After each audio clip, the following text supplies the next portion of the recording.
Ah, a justiça! Essa senhora vendada, elegante, segurando uma balança perfeitamente equilibrada. Que imagem adorável, não é? Pena que é uma mentira completa. Você provavelmente acha que o destino de um criminoso é selado quando o martelo bate no tribunal. Mas, sinceramente, isso é apenas a burocracia do mundo real. O verdadeiro julgamento, aquele que importa, começa quando as algemas clicam e o portão de ferro se fecha nas costas do condenado. Lá dentro, a toga é substituída por um uniforme surrado e o meritíssimo não estudou direito em Harvard. Ele se formou com honras na faculdade do crime e, acredite, o diploma dele vale muito mais do que qualquer pedaço de papel timbrado. Estamos falando de um detento que, com um simples aceno de cabeça enquanto come seu macarrão instantâneo, decide se o novato na cela 3 vai ver o sol nascer amanhã ou se vai virar apenas mais uma estatística de morte natural misteriosa. É irônico, não acha? O Estado gasta milhões para prender um homem apenas para dar a ele um trono de concreto onde ele brinca de Deus sem ninguém questionar. Mas como exatamente esse juiz do inferno escolhe seus réus? E pior, como ele executa a sentença sem sequer levantar um dedo? Se você quiser receber mais histórias insanas sobre o submundo do crime como essa, já deixa o seu like e se inscreve no canal agora, porque o que eu vou te contar vai fazer o sistema prisional parecer uma piada de mau gosto. Imagine a cena mais clichê possível, daquelas que Hollywood adora nos empurrar goela abaixo com uma trilha sonora dramática e um filtro de cor cinza depressivo. O ônibus da penitenciária chega, os freios chiam como se estivessem implorando por misericórdia, e uma fila de homens acorrentados desce tropeçando, piscando contra a luz do sol como toupeiras que acabaram de ser despejadas do buraco. É uma imagem bonita, quase poética, se você ignorar o cheiro de suor azedo e o fato de que a maioria ali está prestes a descobrir que a liberdade não é a única coisa que eles perderam. Eles perderam a humanidade, a identidade e, o mais importante, o direito de decidir quando vão ao banheiro ou se vão continuar respirando pelos próximos 30 minutos. Bem-vindos ao Hotel 5 Estrelas do Estado, onde o serviço de quarto é inexistente e a gorjeta pode custar um rim. A primeira coisa que você precisa entender, e que a maioria desses novatos demoram dolorosamente para processar, é que a prisão não é um depósito de gente ruim. Não, isso seria simples demais. A prisão é um ecossistema, uma biosfera fascinante e terrível, mais organizada do que muita multinacional por aí. E como em qualquer empresa tóxica, existe um CEO. Só que aqui, o CEO não usa terno Armani e não demite pessoas via e-mail.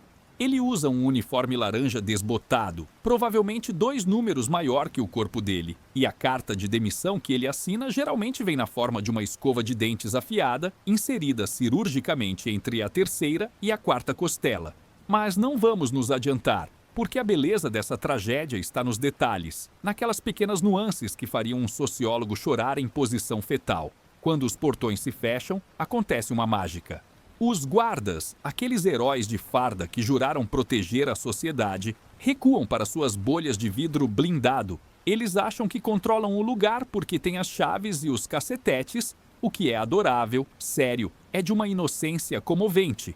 A verdade é que o guarda é apenas um porteiro glorificado. Ele abre a porta, ele fecha a porta, ele conta as cabeças. Mas a vida, a verdadeira vida pulsante e violenta daquele lugar, acontece nos pontos cegos das câmeras de segurança, nos sussurros durante o banho de sol e na troca de olhares que carrega mais informação do que 1 terabyte de dados criptografados. É nesse vácuo de poder oficial que surge a figura do nosso protagonista, o tal juiz. E não pense que ele é aquele brutamontes de 2 metros de altura com tatuagens na cara que grita o tempo todo. Pelo contrário, o barulho é coisa de amador.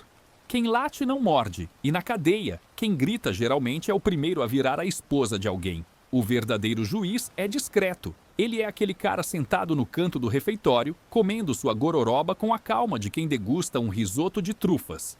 Ele não precisa levantar a voz, porque quando ele fala, a gravidade da sala parece mudar. Os outros detentos, desde os ladrões de galinha até os assassinos em série, orbitam ao redor dele com um respeito que beira o religioso. E por quê? Porque ele detém a moeda mais valiosa desse submundo, a ordem.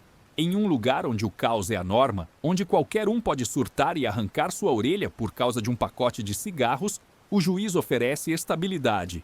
Ele é o monstro que mantém os outros monstros na coleira. É uma ironia deliciosa, não é? Os criminosos, que quebraram todas as leis da sociedade lá fora, criam leis ainda mais rígidas lá dentro. E ai daquele que ousar pular a catraca desse tribunal improvisado.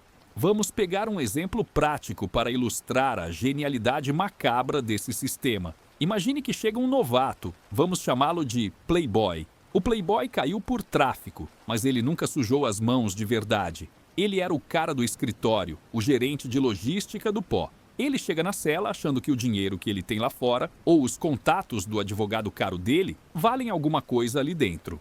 Ele entra na cela, joga o colchão no beliche de baixo. Erro número 1. O beliche de baixo é privilégio, não direito. E começa a falar alto, reclamando da comida, reclamando do cheiro, agindo como se estivesse num resort com críticas ruins no TripAdvisor. O ar na cela muda instantaneamente. É como se alguém tivesse desligado o oxigênio. Os outros detentos, veteranos de guerra daquela selva de concreto, paralisam. Eles não olham para o Playboy. Eles olham para o canto, onde o juiz está lendo um livro, talvez algo irônico como Crime e Castigo, ou apenas uma revista de fofoca velha.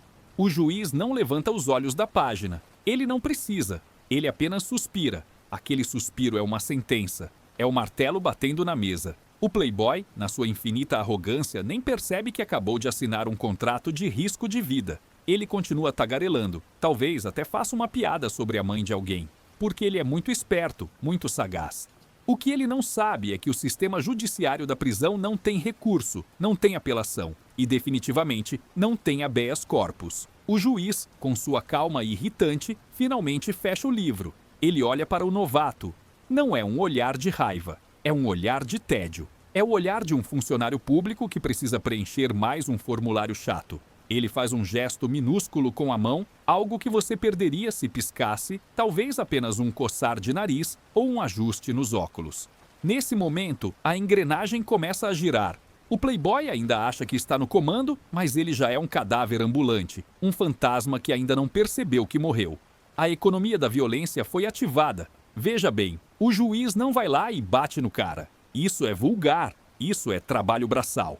O juiz terceiriza. Ele tem um exército de devedores, viciados e desesperados que fariam qualquer coisa, e eu digo qualquer coisa mesmo, por uma pedra de crack ou proteção contra os estupradores da ala B. O juiz apenas sinalizou que o Playboy está aberto para negócios. A proteção dele foi revogada antes mesmo de ser concedida. Mas o mais fascinante, e o que realmente faz seu estômago revirar se você parar para pensar, é o critério. O que faz o juiz decidir quem vive e quem morre não é justiça. Não se engane achando que ele é um justiceiro moral que pune os maus. Ele é um pragmático. O Playboy não vai sofrer porque ele é uma pessoa ruim. Ele vai sofrer porque ele perturbou a paz. Ele é um ruído no sistema, e o juiz preza pelo silêncio. Às vezes, a sentença é leve, uma surra no banheiro para aprender a respeitar a hierarquia. Outras vezes, se o novato realmente ofendeu a etiqueta prisional ou ameaçou a autoridade do juiz, a sentença é terminal. E tudo isso acontece debaixo do nariz dos guardas, que estão ocupados demais assistindo vídeos no TikTok para perceber que um julgamento capital acabou de acontecer a 3 metros de distância. Agora, você deve estar se perguntando: como alguém chega a esse nível de poder? Como um homem desarmado, trancado em uma jaula, consegue ter mais autoridade sobre a vida e a morte do que o próprio diretor do presídio? A resposta é uma mistura perturbadora de carisma, crueldade e uma inteligência emocional que faria qualquer psicólogo clínico parecer um amador. O juiz conhece a alma humana. Ele sabe que todo homem tem um preço e todo homem tem um medo. Ele não compra lealdade com dinheiro. Ele compra com a promessa de que, se você estiver com ele, o inferno será um pouco menos quente. E é exatamente sobre essa ascensão meteórica e sangrenta que precisamos falar, porque ninguém nasce juiz. O trono é conquistado sobre uma pilha de corpos e traições que fariam Game of Thrones parecer um episódio da Peppa Pig. Mas, antes de entendermos como ele subiu ao poder, precisamos ver o que acontece quando a sentença do Playboy é executada. E acredite, a criatividade da violência humana quando confinada em 4 paredes é algo que desafia a biologia. Então, o nosso querido Playboy pega sua toalha, talvez com um bordado que a mãe dele fez com muito carinho, e caminha em direção aos chuveiros. Ah, os chuveiros da prisão. Um local mítico, palco de tantas lendas urbanas e piadas de mau gosto, mas a realidade ali é muito menos engraçada e muito mais tática. O Playboy não sabe, mas ele está entrando em uma zona de abate. O vapor quente, se é que tem água quente naquele dia, o que é um luxo raro, cria uma neblina perfeita, quase cinematográfica, para encobrir o que está prestes a acontecer. Ele liga o registro, fecha os olhos para tirar o shampoo barato do cabelo e por um breve segundo ele se permite relaxar. Grande erro. Relaxar na cadeia é como tentar fazer carinho num tubarão branco. Você pode até tentar, mas vai perder um braço no processo. Enquanto a água cai, dois vultos surgem da névoa. Eles não correm, não fazem barulho. Eles se movem com a eficiência de predadores que já fizeram isso dezenas de vezes. Um deles fica na porta, o olheiro, garantindo que nenhum guarda decida fazer seu trabalho e aparecer para uma inspeção surpresa. Algo que, convenhamos, tem a mesma probabilidade de acontecer que um político devolver dinheiro roubado. O outro vulto se aproxima do Playboy. Na mão dele, não há uma faca de cozinha ou uma pistola. Não, a criatividade do sistema prisional é uma coisa linda de se ver. A arma do crime é uma obra de arte da engenharia de fundo de quintal. Uma escova de dentes de plástico, daquelas bem baratas que o Estado fornece, com o cabo derretido por um isqueiro e moldado até virar uma ponta afiada e dura como diamante. Ou talvez seja um pedaço de metal arrancado da estrutura da cama, afiado pacientemente no chão de cimento durante noites insones. De qualquer forma, é primitivo, é sujo e é letal. Não há diálogo. Não há aquele momento de vilão de filme onde o assassino explica o plano maligno. O Playboy sente uma pontada aguda, uma queimação repentina na altura dos rins. Ele tenta gritar, mas a mão do agressor tapa sua boca com força, abafando o som em um gemido úmido. Mais 2 golpes, rápidos, cirúrgicos. O sangue começa a se misturar com a água e a espuma do sabonete, criando um redemoinho rosa no ralo que desce para o esgoto. O único lugar para onde as coisas fluem livremente ali dentro. O agressor sussurra algo no ouvido do Playboy, talvez um "mandaram lembranças" ou apenas um "shh" reconfortante, enquanto o corpo do novato escorrega pela parede azulejada. O serviço está feito. Em menos de 30 segundos, a sentença do juiz foi cumprida, autenticada e arquivada. Quando os guardas finalmente encontram o corpo, horas depois, a cena já foi limpa. Ninguém viu nada. Ninguém ouviu nada. É a tal da omertá carcerária, a lei do silêncio que funciona melhor do que qualquer contrato de confidencialidade corporativo. Se você perguntar para o detento da cela ao lado o que aconteceu, ele vai te olhar com a cara mais lavada do mundo e dizer que estava dormindo, ou rezando, ou que achou que o Playboy tinha escorregado no sabonete e batido a cabeça. Acidentes acontecem, seu guarda. Piso molhado é um perigo. E o juiz? Onde estava o nosso meritíssimo durante essa execução brutal? Ah, essa é a parte genial. O juiz estava na biblioteca. Sim, na biblioteca, aquele lugar empoeirado que serve para fingir que existe ressocialização. Ele estava lá, visível para as câmeras, ajudando o capelão a organizar as bíblias ou ensinando um detento analfabeto a escrever o próprio nome. Ele tem o álibi perfeito. Ele é o preso modelo, o exemplo de bom comportamento que o diretor do presídio adora citar nas reuniões com a Secretaria de Segurança Pública. Vejam só, diz o diretor, o sistema funciona. Olhem como esse homem se recuperou. Mal sabe ele que o homem recuperado acabou de encomendar um assassinato entre uma lição de gramática e outra. Essa dualidade é o que torna o juiz intocável. Ele entende que para quebrar as regras, você precisa, na superfície, parecer o maior defensor delas. Mas vamos aprofundar um pouco mais na mecânica dessa transação, porque nada disso é de graça. O homem que enfiou a escova de dentes no rim do Playboy não fez isso por esporte, nem porque o juiz pediu, por favor. Ele fez isso porque devia. A economia da prisão é mais brutal e volátil que o mercado de criptomoedas. Lá dentro, dinheiro de papel não vale tanto quanto aqui fora. As moedas fortes são outras: pacotes de macarrão instantâneo, cigarros, cartões telefônicos e a mais valiosa de todas, drogas. O juiz é o banqueiro central desse sistema. Ele controla o fluxo. Imagine o seguinte: o assassino do Playboy era um viciado, um pobre diabo que chegou na prisão tremendo de abstinência. O juiz, em sua infinita bondade, forneceu a ele o que ele precisava para acalmar os demônios. Paga depois. disse o juiz, com um sorriso paternal. Mas na cadeia não existe depois. Os juros compostos da prisão são cobrados em sangue. Quando a dívida ficou impagável, o juiz ofereceu uma saída. Faça um serviço para mim e sua conta está zerada. É uma oferta irrecusável, ou você mata ou você morre. O viciado vira um soldado, uma peça descartável no tabuleiro de xadrez do juiz. Se ele for pego, ele assume a culpa sozinho. Ele sabe que se abrir o bico e delatar o juiz, a família dele lá fora vai receber uma visita muito desagradável. Então ele vai para a solitária, cumpre mais 10 anos de pena, mas mantém a boca fechada.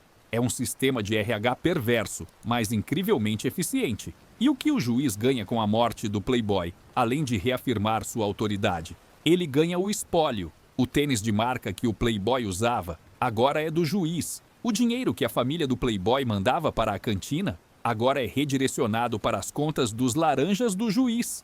Até o colchão do Playboy, aquele do beliche de baixo, agora é alugado para outro detento por um preço módico de 3 maços de cigarro por semana.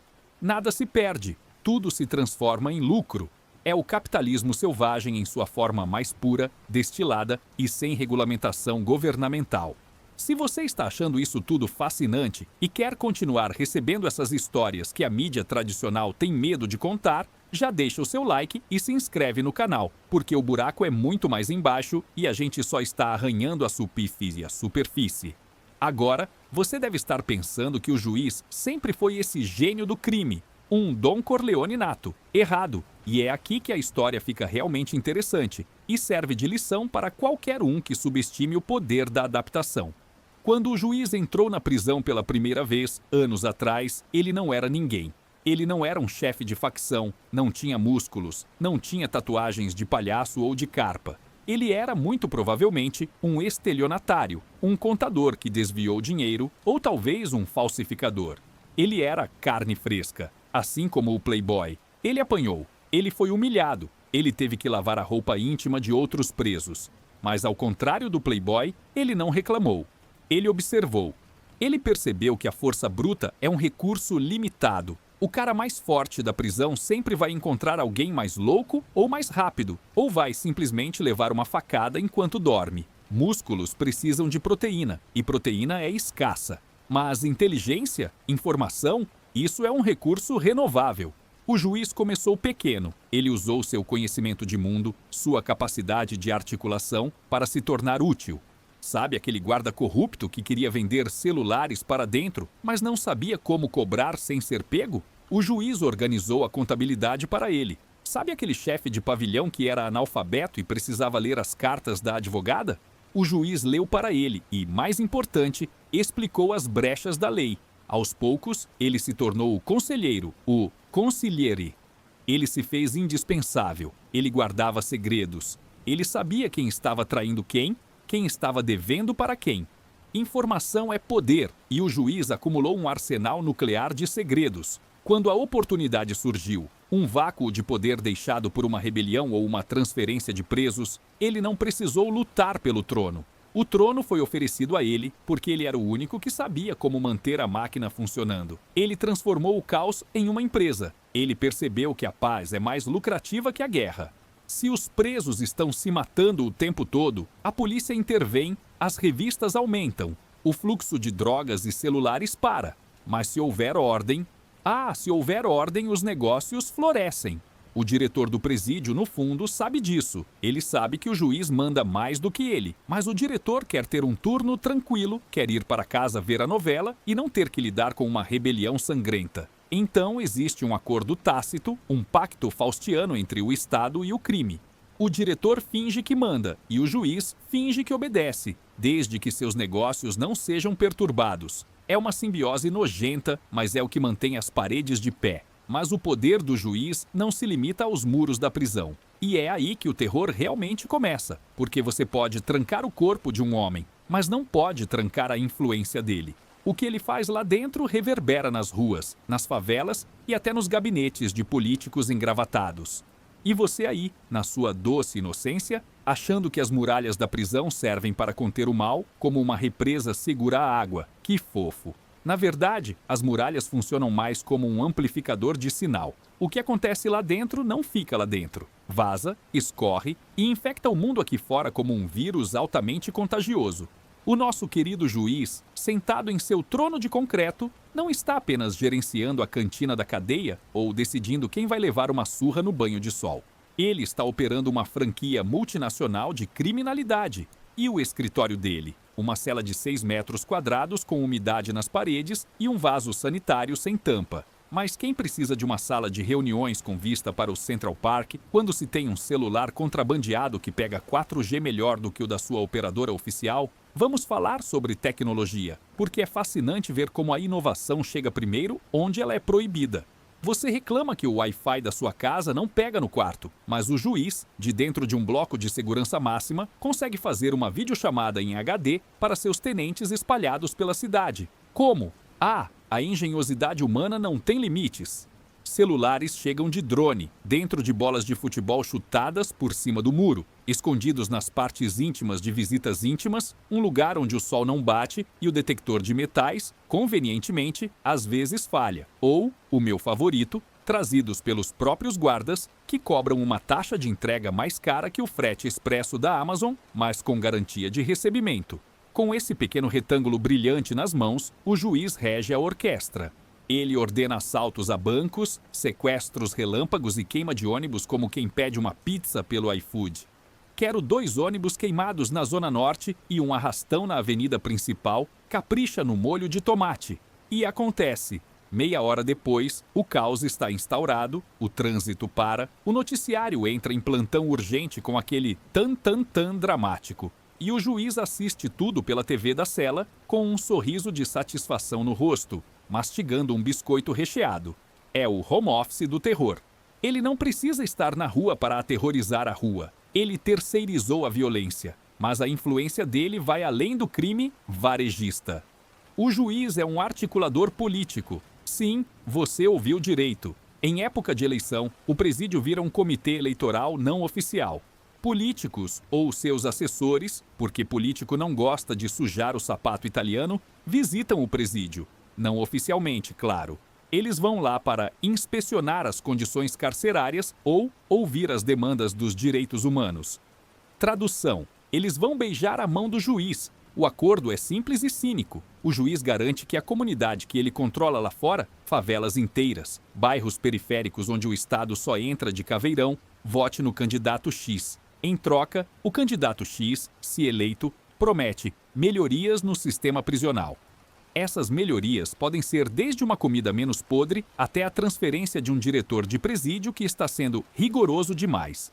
É a democracia representativa funcionando de uma maneira que Rousseau jamais imaginou em seus piores pesadelos. E não pense que o juiz é leal a ideologias. Ele não é de esquerda, nem de direita. Ele é do partido do "eu quero o meu". Se o candidato conservador oferecer mais vantagens, o juiz vira conservador. Se o progressista oferecer, ele vira progressista. Ele é o verdadeiro centrão fisiológico, só que armado até os dentes. Ele entende que a política é apenas mais um negócio, e ele é um empresário pragmático. Agora vamos voltar para dentro dos muros, porque a dinâmica de poder do juiz tem um efeito colateral bizarro: a justiça paralela. Como o Estado é incompetente e a justiça oficial é lenta, cara e muitas vezes injusta, o juiz preenche esse vácuo. Imagine que 2 detentos têm uma disputa. Um roubou o chinelo do outro. Se eles forem para a administração do presídio, vão ser ignorados ou punidos. Então, eles vão ao tribunal do juiz. É uma audiência formal. O juiz ouve as partes. Testemunhas são chamadas. Há argumentos, provas. E então, ele dá o veredito. Fulano, você roubou o chinelo. Devolva o chinelo e pague 2 maços de cigarro de multa por danos morais. Ciclano, pare de deixar suas coisas jogadas por aí. Caso encerrado. E acabou. Ninguém recorre ao STF. A sentença é cumprida imediatamente. Essa eficiência cria uma lealdade absurda. Os presos começam a ver o juiz não como um tirano, mas como um protetor, um pai severo, mas justo. O Estado nos abandonou, mas o juiz cuida da gente. É a síndrome de Estocolmo em escala industrial. Ele fornece remédios que a enfermaria não tem. Ele consegue advogados para quem não pode pagar. Ele paga o funeral da mãe de um detento pobre. Claro, tudo isso com dinheiro sujo de sangue. Mas quem se importa com a origem do dinheiro quando se está com fome ou doente? O juiz compra corações e mentes com a mesma facilidade com que compra cocaína pura. Ele cria uma dependência emocional e financeira tão profunda que, mesmo se os portões da prisão fossem abertos amanhã, muitos desses homens continuariam seguindo as ordens dele. Eles foram institucionalizados não pelo Estado, mas pelo juiz. E aqui entra um ponto ainda mais sombrio: o recrutamento. A prisão é a universidade do crime e o juiz é o reitor. Ele observa os jovens que chegam, os meninos bons, réus primários que caíram por bobeira. Ele vê potencial neles. Ele não quer os psicopatas incontroláveis. Ele quer os espertos, os leais. Ele adota esses garotos, dá proteção, dá comida, dá um propósito. Ensina a eles como o sistema funciona. Olha, garoto, lá fora você era um ninguém, um entregador de pizza que ninguém respeitava. Aqui comigo, você é parte de uma família. Você é um soldado. Ele doutrina esses jovens. Quando eles saem da prisão, não saem reabilitados para IT sociedade, saem graduados com mestrado em crime organizado, prontos para assumir posições de gerência nas bocas de fumo ou nas quadrilhas de roubo de carga. O sistema prisional, que deveria corrigir, na verdade, aprimora o criminoso. É um centro de treinamento de elite financiado pelo seu dinheiro de impostos. Parabéns, contribuinte. Mas nem tudo são flores no reino do juiz. O poder atrai inveja e a inveja na prisão é mortal. Sempre tem um jovem ambicioso, um príncipe que quer matar o rei. O juiz sabe disso. Ele dorme com um olho aberto. Ele nunca come a comida que vem da cozinha sem antes um provador, geralmente um viciado endividado, experimentar. Ele muda de cela aleatoriamente. Ele cria intrigas entre seus subordinados para que eles briguem entre si e não tenham tempo de conspirar contra ele. É uma gestão baseada na paranoia constante. A vida do juiz é luxuosa para os padrões da cadeia, mas é estressante pra caramba. Imagine ser o CEO de uma empresa onde todos os seus funcionários são assassinos e querem o seu cargo. Não tem happy hour na sexta-feira para relaxar. E o que acontece quando o juiz erra? Quando ele toma uma decisão impopular? Digamos que ele mande matar um detento que era querido pela massa, ou que ele proíba visitas em um dia sagrado porque descobriu um plano de fuga rival. O clima fica tenso, o ar fica pesado, sussurros começam a correr pelos corredores. O velho está perdendo a mão, dizem. É o início do fim. Na prisão, a queda de um líder é sempre espetacular e sangrenta. Não existe aposentadoria para o juiz. Ele sai de lá em um caixão ou, bem, na verdade, só em um caixão mesmo. A única maneira de renunciar ao cargo é parando de respirar. Mas o nosso juiz atual é esperto. Ele sabe jogar para a torcida. Ele organiza campeonatos de futebol no pátio, com prêmios e apostas. Ele traz grupos de pagode para tocar nos dias de visita, com a conivência da direção, claro. Ele promove cultos religiosos porque sabe que a fé acalma os ânimos. Ele é um mestre em pão e circo.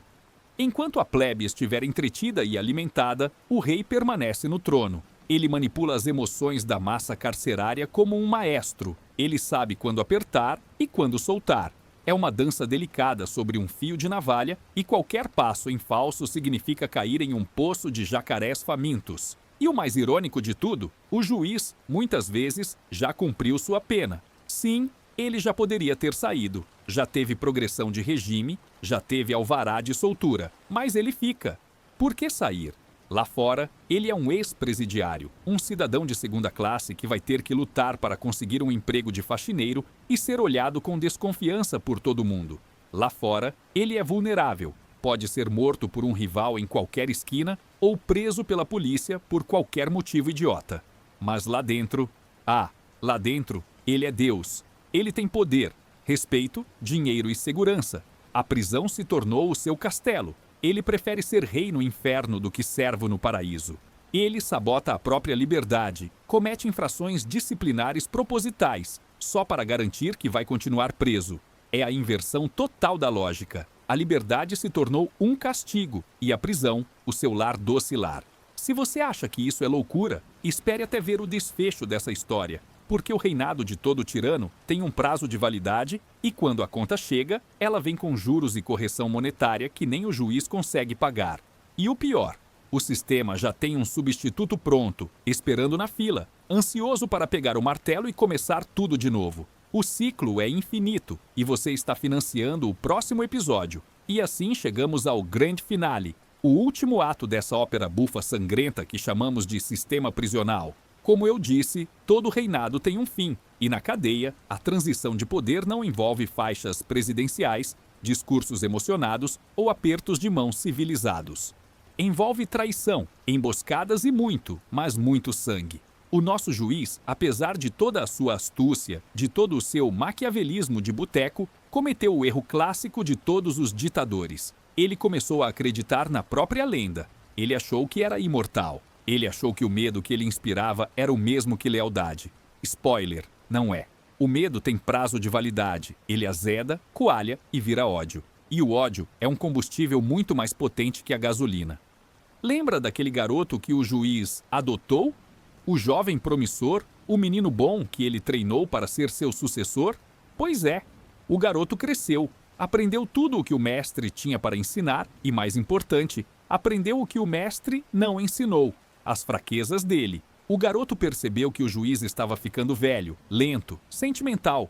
Talvez o juiz tenha hesitado em ordenar uma execução, ou talvez tenha deixado passar uma ofensa pequena. Para o garoto, isso foi sinal de fraqueza.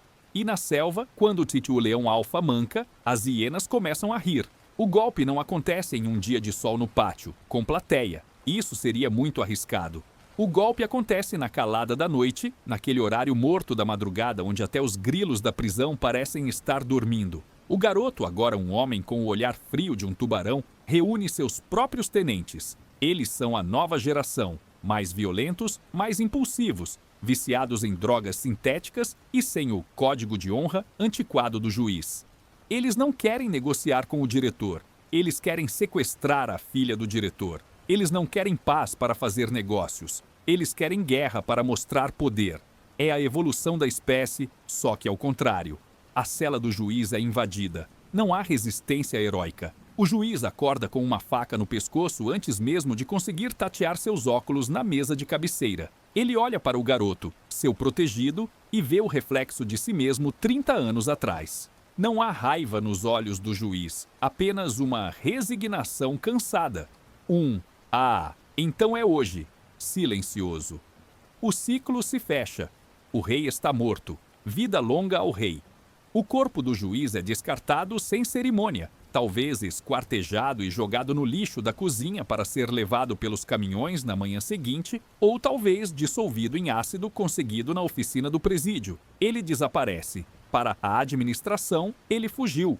Para os detentos, ele foi transferido para o andar de cima, ou de baixo, dependendo da sua teologia. No dia seguinte, o clima no presídio é estranho. Há uma tensão elétrica no ar. Todos sabem que algo mudou, mas ninguém fala nada. O garoto assume o lugar do juiz no refeitório. Ele se senta na mesma cadeira, come a mesma gororoba. Mas a atmosfera é diferente. Onde havia uma ordem fria e calculista, agora há uma imprevisibilidade aterrorizante. O novo juiz é volátil. Ele manda espancar alguém só porque não gostou do jeito que o cara andou. A Pax Romana acabou. Entramos na Idade das Trevas. E o sistema? O que o Estado faz? Absolutamente nada. Para o diretor, trocou 6 por meia dúzia. Saiu um CPF, entrou outro. A papelada é a mesma. O diretor talvez até goste, porque o novo líder, na sua inexperiência, pode cometer erros que permitam à administração recuperar um pouco do controle. Ou, mais provavelmente, o diretor vai apenas esperar o novo cheque de propina chegar para ver se o valor aumentou. A roda continua girando, lubrificada com corrupção e indiferença. Mas vamos dar um passo para trás e olhar o quadro geral, porque é aqui que a piada cósmica fica realmente engraçada, se você tiver um senso de humor bem macabro. O juiz morreu, o garoto assumiu e o ciclo de violência se perpetua. Mas e nós? E a sociedade aqui fora? Nós continuamos pagando a conta. Nós pagamos pela comida deles, pela luz, pela água, pelos guardas que não guardam nada, pelos muros que não seguram nada. Nós financiamos o nosso próprio terror. Cada centavo de imposto que vai para o sistema prisional é um investimento direto na formação de criminosos mais perigosos. É como se a gente pagasse mensalidade para uma escola que ensina a assaltar a nossa própria casa. Genial, não é? E a mídia? A mídia adora. Quando o novo juiz ordenar a queima de ônibus ou uma onda de ataques, os jornais vão vender como água no deserto, terror na cidade. O crime contra-ataca. Especialistas em segurança pública vão aparecer na TV com seus ternos alinhados, falando palavras difíceis como inteligência estratégica e políticas de contenção. Mas ninguém vai dizer a verdade nua e crua. Perdemos. O Estado perdeu. A prisão não é um lugar de punição. É um QG do inimigo que nós construímos, mobiliamos e mantemos. Você deve estar se perguntando, mas não tem solução? Claro que tem, mas a solução dá trabalho, custa caro e não dá voto. Envolve tratar preso como gente, não como bicho, para que ele não precise virar um bicho para sobreviver. Envolve acabar com a superlotação que transforma celas em latas de sardinha humanas. Envolve cortar a comunicação, bloquear o sinal de celular de verdade. Não com essas máquinas que os presídios compram e que nunca funcionam porque foram superfaturadas. Envolve inteligência real, investigar o dinheiro, seguir a trilha da grana que sai da cantina do presídio e vai parar em contas no exterior ou em postos de gasolina de fachada. Mas quem quer fazer isso? Dá muito trabalho. É mais fácil construir mais presídios, jogar mais gente lá dentro e fingir que o problema desapareceu. Longe dos olhos, longe do coração, certo? Até o dia em que o problema pula o muro e coloca uma arma na sua cabeça no sinal vermelho. Então, da próxima vez que você ouvir falar de um chefão do crime comandando tudo de dentro da cadeia, não fique surpreso. Não ache que é uma falha do sistema. Não, meu amigo, isso é o sistema. O sistema foi desenhado para ser assim. Ele se alimenta disso. O juiz não é uma anomalia. Ele é o funcionário do mês. Ele mantém a ordem onde o Estado falhou. Ele gerencia o caos para que a gente não precise ver o quão feia a coisa realmente é. Ele é o monstro necessário. E o mais triste é que o garoto, o novo juiz, vai envelhecer. Ele vai cansar. Ele vai começar a ler livros, a querer paz, a negociar. Ele vai adotar um novo menino bom. E daqui a 10, 20 anos, ele vai acordar com uma faca no pescoço. É o mito de Sísifo. Só que em vez de rolar uma pedra morro acima, eles rolam corpos ladeira abaixo. E nós assistimos a tudo isso, paralisados, torcendo para que a violência fique contida lá dentro, sem perceber que as grades da prisão não nos separam deles. Elas nos prendem junto com eles em uma sociedade refém do medo. O juiz da prisão é apenas um reflexo distorcido de nós mesmos. Ele é o produto da nossa negligência, do nosso desejo de vingança em vez de justiça, da nossa preguiça de resolver problemas complexos. Nós criamos o monstro, demos a ele um trono e agora reclamamos que ele reina. É de uma hipocrisia fascinante. Se essa história te deixou com um gosto amargo na boca, ótimo. É para deixar mesmo. A realidade não tem sabor de morango. Mas se você quiser continuar explorando os cantos mais escuros da natureza humana e entender como o mundo realmente funciona por trás das manchetes bonitinhas, você sabe o que fazer. Deixa o seu like, porque o algoritmo do YouTube é tão impiedoso quanto o juiz da nossa história, e se inscreve no canal para não perder o próximo episódio dessa série de horrores reais. E lembre-se, quando você passar na frente de um presídio, não olhe para os muros com desprezo, olhe com respeito, porque lá dentro, em uma cela escura, pode estar sentado o homem que vai decidir se o seu carro continua na sua garagem amanhã de manhã. Durma com essa.